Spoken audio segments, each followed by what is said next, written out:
Welcome to V3 news లక్ష్యం సమాజహితం. నేను రమాదేవి. ముందుగా హెడ్లైన్స్ చూద్దాం. సిద్ధవటం మండల పరిధిలో పర్యటించిన ఎమ్మెల్యే, కోతకు గురైన భూముల పరిశీలన.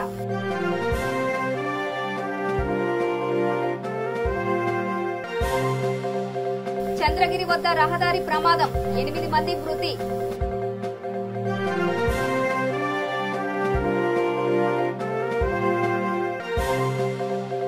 దిశ కేసుపై విచారణ వేగవంతం, చటాన్పల్లిలో పర్యటించిన సిర్పర్ఖ కమిషన్.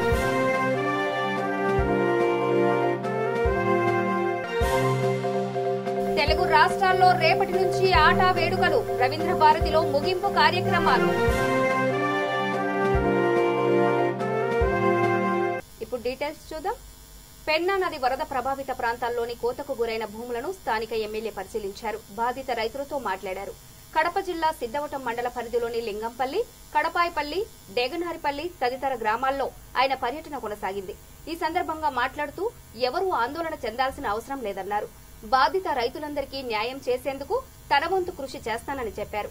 కోతకు గురైన భూముల వివరాలను తనకు నివేదించాలంటూ అధికారులను ఆదేశించారు. ఆయన వెంట వైసీపీ నేత మధుసూదన్ రెడ్డి, రాజేశ్వరి రెడ్డి, నీలకంఠారెడ్డి, శ్రీకాంత్ రెడ్డి ఉన్నారు.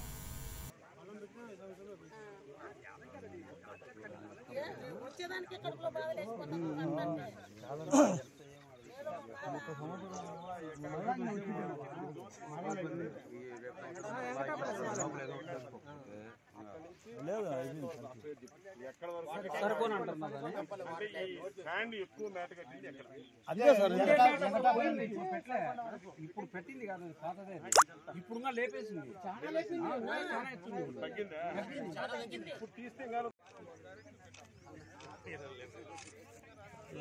ఫోటో అక్క ఆడ వరకు కొంచెం ఎనికి రమ్మని కావాలి. సార్ పక్కన ఉండే వాళ్ళు కొద్దిగా ఎనికి మీరు ఎన్నికున్నాడు సార్.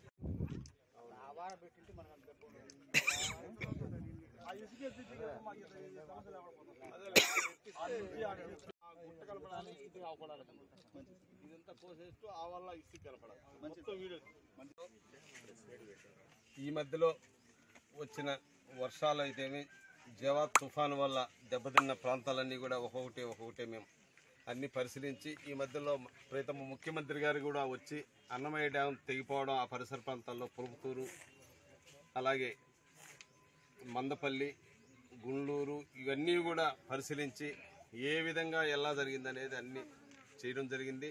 చాలా ఘోరాతి ఘోరంగా ఎన్నడూ లేని విధంగా అంత ప్రజలకు నష్టం కలగడం చూసాం.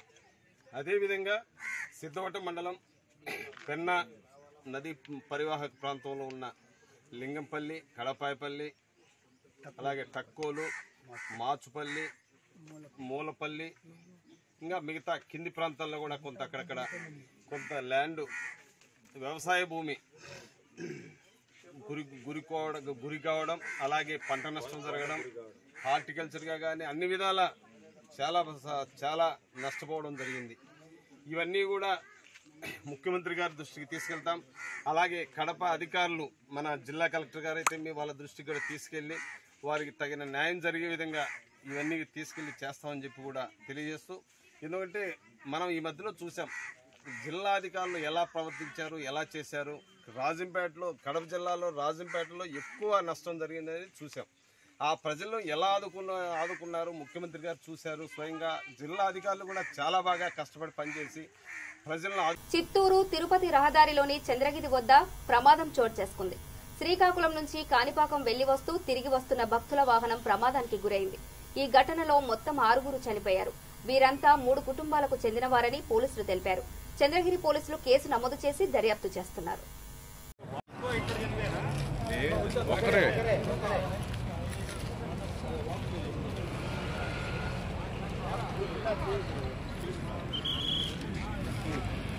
మాట్లాడండి పోలీసులా.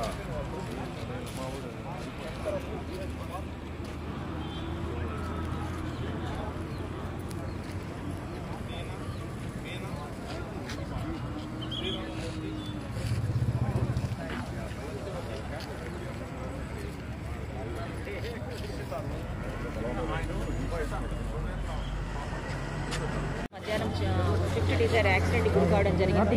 మధ్యాహ్నం దీనిలో ప్రయాణిస్తున్నటువంటి శ్రీకాకుళం జిల్లాకు చేసినటువంటి వాళ్ళు ప్రయాణం చేస్తున్నారు. చిత్తూరు నుంచి తిరుపతి రావడం జరుగుతుంది. దీనిలో ముఖ్యంగా వెహికల్ అదుపు తప్పి డివైడర్ని ఢీకొని అక్కడే అప్ అండ్ డౌన్ అయిపోయి మంటలు రావడం వల్ల చనిపోవడం జరిగింది. దీంట్లో స్పాట్లోనే 5 మంది చనిపోయినారు. 2 ఆడవారు 2 మగవారు, ఒక చిన్న పాప. అలాగే ముగ్గురిని రూయాలోని క్యాజువాలిటీకి షిఫ్ట్ చేశాము. దాంట్లో ఒక పెద్ద ఆయన చనిపోవడం జరిగింది. పెద్ద ఆవిడ, ఒక చిన్న పాప గాయాల పాలై ఉన్నారు. వారికి సత్వర చికిత్స అందిస్తున్నాము. వీరి గురించిన మరింత వివరాలు తెలియగానే మీకు తెలియజేస్తాం. ఇప్పటి వరకు తెలిసిన వరకు ఒకే ఫ్యామిలీ అని చెప్తున్నారు. ఇంకా పూర్తిగా వివరాలు తెలియాల్సి ఉంది. దేశవ్యాప్తంగా సంచలనం రేపిన దిశ కేసుపై విచారణ వేగవంతమైంది. ఇందుకోసం నియమించిన సిర్పుర్కర్ కమిషన్ చటాన్పల్లి పరిసర ప్రాంతాల్లో పర్యటించింది. నిందితులను పోలీసులు కాల్చిన ప్రాంతాన్ని సందర్శించింది. సీన్ రీకన్స్ట్రక్షన్ పై ఆరా తీసింది. ఈ కేసుపై సమగ్ర సమాచారం సేకరించిన తర్వాత న్యాయస్థానానికి అందజేయనుంది.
కర్నూలు జిల్లా ఎమ్మిగనూరు తాలూకా నందవరం గ్రామంలో బీరప్పస్వామి జాతర ఘనంగా జరిగింది. ఈ సందర్భంగా ఒంగోలు గిత్తలను స్థానికులు ప్రదర్శించారు.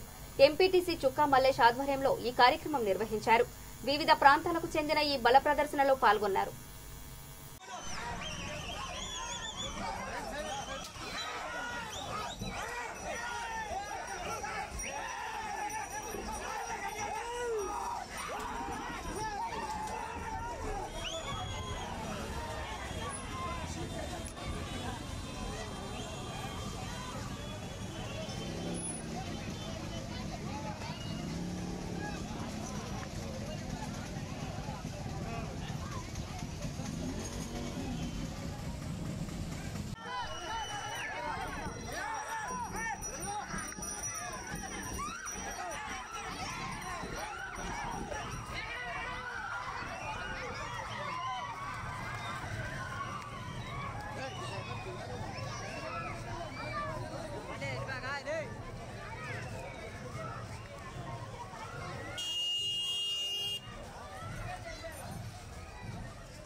తెలుగు రాష్ట్రాల్లో అమెరికా తెలుగు సంఘం ఆట వేడుకలు రేపటి నుంచి ప్రారంభం కానున్నాయి. 3 వారాల పాటు జరిగే ఈ కార్యక్రమాలు రవీంద్ర భారతిలో ముగుస్తాయి. ఇందులో భాగంగా వివిధ జిల్లాలలో సేవా కార్యక్రమాలతో పాటు సాంస్కృతిక ప్రదర్శనలు నిర్వహించనున్నామని ఆట అధ్యక్షుడు భువనేష్ వెల్లడించారు. వచ్చే ఏడాది జూలై 1, 2, 3 తేదీల్లో వాషింగ్టన్ డీసీలో ఆట 17వ మహాసభలను నిర్వహిస్తామన్నారు.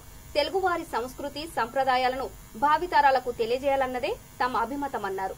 ఈసారి మహిళలకు బ్రెస్ట్ క్యాన్సర్ పై అవగాహన కల్పించడంతో పాటు స్క్రీనింగ్ నిర్వహిస్తామని ఆటా ప్రెసిడెంట్ ఎలెక్ట్ మద్ బొమ్మినేని వెల్లడించారు. తెలుగు వారంతా పాల్గొని ఈ వేడుకలను విజయవంతం చేయాలని కోరారు. మన భావితరాల వారికి అందించాలనే మా యొక్క తాపత్రయం. ఆట అలాగే చాలా అమెరికాలో కమ్యూనిటీ సర్వీసెస్ చాలా చేస్తుంది. ప్రతి తెలుగు వారికి ఎలాంటి ఆపద వచ్చినా ఆట ఎప్పుడు ముందుంటుంది. కమ్యూనిటీలో ఆట వారికి తోడు నీడ అండదండగా ఉంది. తెలుగు వారి గుండె చప్పుడే నిలిచింది. ఆట ప్రతి 2 years ఒకసారి తెలుగు మహాసభలు అమెరికాలో వివిధ నగరాల్లో జరుపుకుంటుంది. వచ్చే సంవత్సరము జూలై 1, 2, 3 తేదీల్లో వాషింగ్టన్ డీసీలో ఆట యొక్క 17వ తెలుగు మహాసభలు అంగరంగ వైభవంగా జరుపుకోవాలని చెప్పేసి మేమందరం కృషి చేస్తున్నాము. తెలుగువారి ఖ్యాతిని, తెలుగు సంస్కృతిని ప్రపంచానికి తెలియజేయాలని చెప్పేసి వాషింగ్టన్ డీసీ వేదికగా ఈసారి జరుపుకోబోతున్నాము. అందులో భాగంగా 2 తెలుగు రాష్ట్రాల్లో డిసెంబర్ మాసంలో ఈ మాసంలో మేము ఆట సేవా డేస్ మరియు ఆట వేడుకలు జరుపుకుంటాము. వీటి గురించి ఆట వేడుకల చైర్పర్సన్ శ్రీమతి మది బొమ్మినేని గారు మీకు వివరంగా చెప్తారు. ప్రెస్ మీట్ ఇక్కడికి మీరు అందరూ వచ్చినందుకు మీ అందరికీ నా ధన్యవాదాలు. ఈరోజు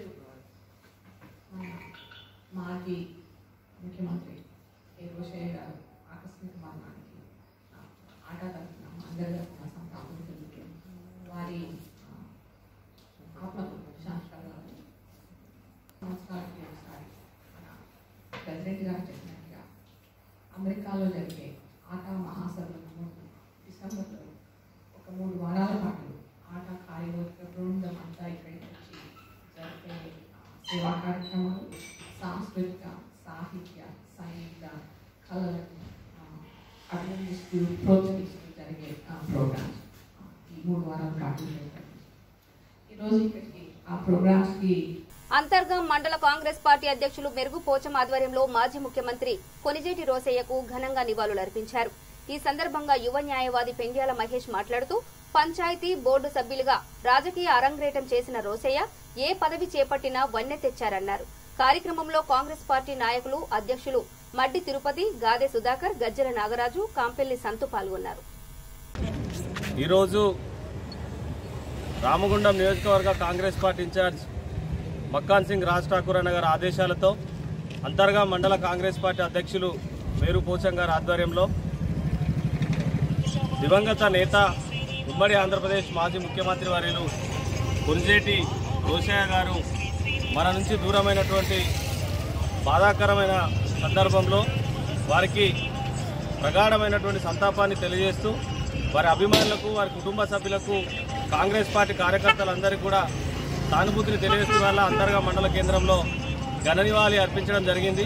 కొనిజేటి రోశయ్య గారు విద్యార్థి దశ నుంచే అనేకమైనటువంటి కార్యక్రమాల్లో పాల్గొంటూ ప్రజలను చైతన్యవంతం చేస్తూ ఒక గ్రామ పంచాయతీ బోర్డు సభ్యునిగా, పంచాయతీ బోర్డు మెంబర్గా ఆయన రాజకీయ ప్రస్థానం ప్రారంభం చేసి తర్వాత ఎమ్మెల్సీగా, ఎమ్మెల్యేగా, ఎంపీగా, పిసిసి అధ్యక్షునిగా, అదేవిధంగా చెన్నారెడ్డి గారి నుంచి మొదలుకొని వైఎస్ రాజశేఖర రెడ్డి గారు ఉన్నటువంటి సందర్భంలో కూడా అనేకమైనటువంటి శాఖలు, రవాణా శాఖ మంత్రిగా, విద్యుత్ శాఖ మంత్రిగా, అదేవిధంగా రాజశేఖర రెడ్డి గారు ముఖ్యమంత్రిగా ఉన్నప్పుడు ఆర్థిక శాఖ మంత్రిగా అనేకమైనటువంటి సేవలు అందించడమే కాకుండా పంచాయతీ బోర్డు సభ్యుల నుంచి మొదలుకొని రాష్ట్ర ముఖ్యమంత్రి, అదేవిధంగా ఒక రాష్ట్రానికి గవర్నర్గా అనేకమైనటువంటి అత్యున్నతమైనటువంటి పదవులు పొందినటువంటి వ్యక్తిగా ఇవాళ చరిత్రలో రోశయ్య గారు ఉన్నారు. పంచాయతీ బోర్డు సభ్యునిగా, ఎంపీగా, ఎమ్మెల్సీగా, మంత్రిగా, ముఖ్యమంత్రిగా, చివరిగా గవర్నర్గా, అదేవిధంగా తెలంగాణ రాష్ట్ర ఉద్యమ సమయంలో కూడా ముఖ్యమంత్రిగా ఉన్నటువంటి నేపథ్యంలో కూడా 2 రాష్ట్రాల ప్రజలకు అనుగుణంగా ఉన్నటువంటి వ్యక్తి, అందరికీ అందుబాటులో ఉండి నిగర్విగా, అదేవిధంగా అజాత శత్రువుగా, ఏ పార్టీలో కూడా ఆయనకు శత్రువు లేకుండా అందరితో కలిసిమెలిసి అనేకమైనటువంటి కార్యక్రమాలు కావచ్చు, ప్రజా సంక్షేమ కార్యక్రమాలు కావచ్చు, అదే ముఖ్యంగా కాంగ్రెస్ పార్టీ బలోపేతం కోసం ఆర్నిషాలు పనిచేసి చివరి శ్వాస వరకు కాంగ్రెస్ పార్టీ కార్యకర్తగా కరుడుగట్టిన కాంగ్యవాదిగా ఉన్నటువంటి రోశయ్య గారు మన నుంచి దూరం అవ్వడం నిజంగా బాధాకరం. మరి అంతర్గా మండల కాంగ్రెస్ పార్టీ పక్షాన వారికి ప్రగాఢ సంతాపాన్ని తెలియజేస్తూ వారి ఆశయాలను ముందుకు తీసుకుపోయే విధంగా గౌరవనీయులు శ్రీధర్ బాబు గారి నాయకత్వంలో రాజ్ ఠాకూర్ గారి ఆదేశాలతోటి రాబోయే రోజుల్లో కాంగ్రెస్ పార్టీ బలోపేతం చేస్తూ దివంగత నేతల ఆశయాలను ముందుకు తీసుకుపోతామని తెలియజేస్తా ఉన్నాం. జోహార్ రోషయ్య.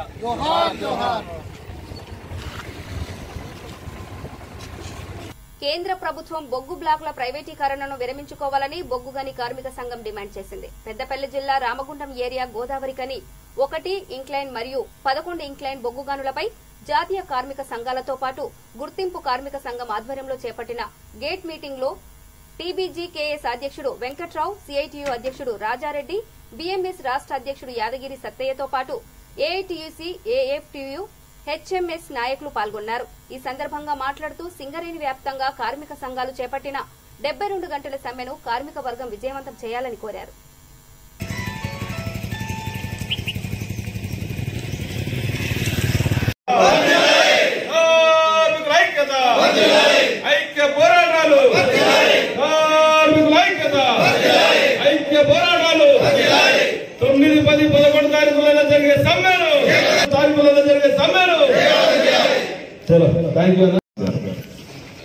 అదేవిధంగా వేదిక మీద ఉన్నటువంటి ఇతర కార్మిక సంఘాల నాయకులు, వేదిక ముందున్నటువంటి మా అన్నాదమ్ములైనటువంటి కార్మిక కార్మిక సంఘం సమ్మె చేసి ఈ సమస్య కేంద్ర ప్రభుత్వం దృష్టికి వెళ్ళదు. సమ్మె చేస్తే తప్ప దీని తీవ్రత ప్రభుత్వాలలో ఉన్నటువంటి పెద్దలకు అర్థం కాదనేటువంటి ఉద్దేశం కొద్దీ తెలంగాణ బొగ్గని కార్మిక సంఘం అదే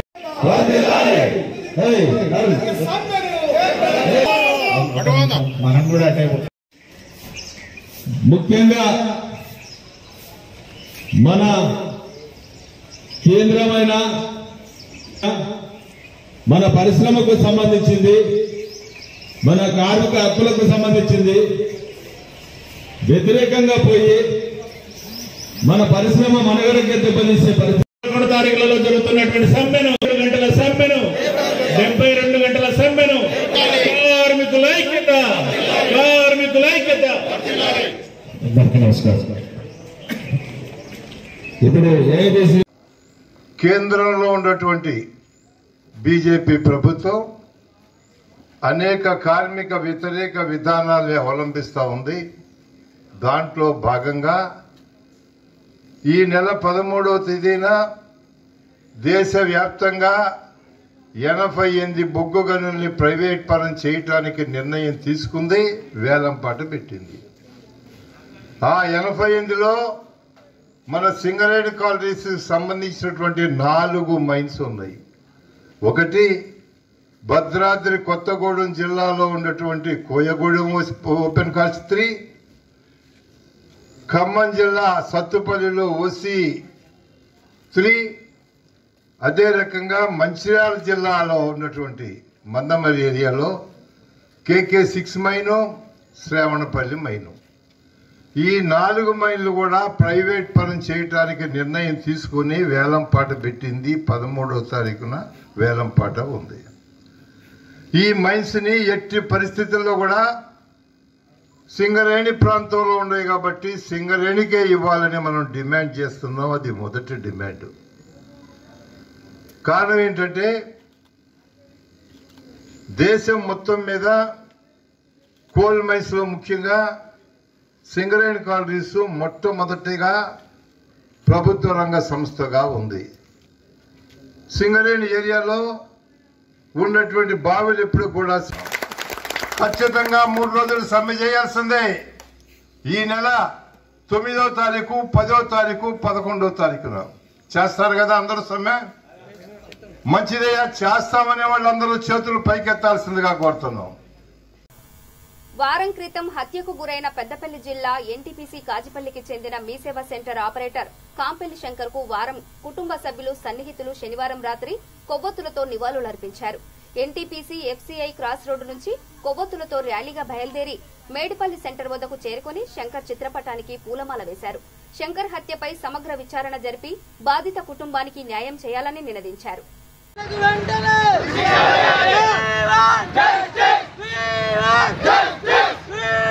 Justice!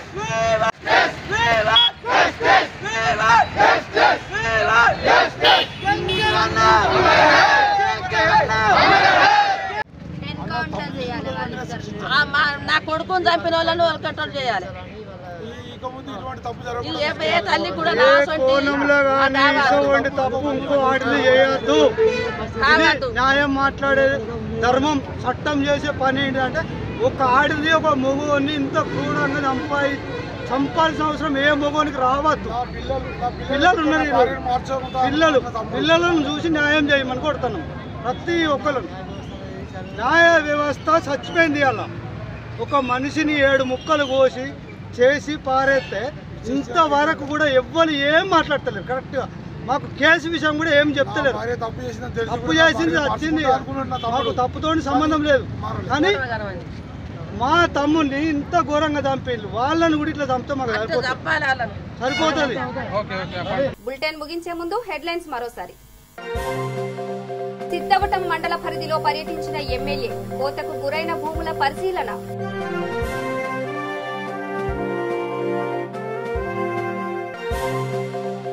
చంద్రగిరి వద్ద రహదారి ప్రమాదం, 8 మంది మృతి.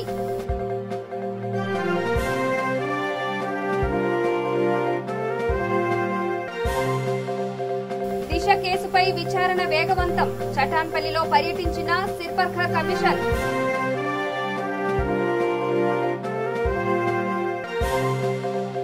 తెలుగు రాష్ట్రాల్లో రేపటి నుంచి ఆటా వేడుకలు, రవీంద్ర భారతిలో ముగింపు కార్యక్రమాలు.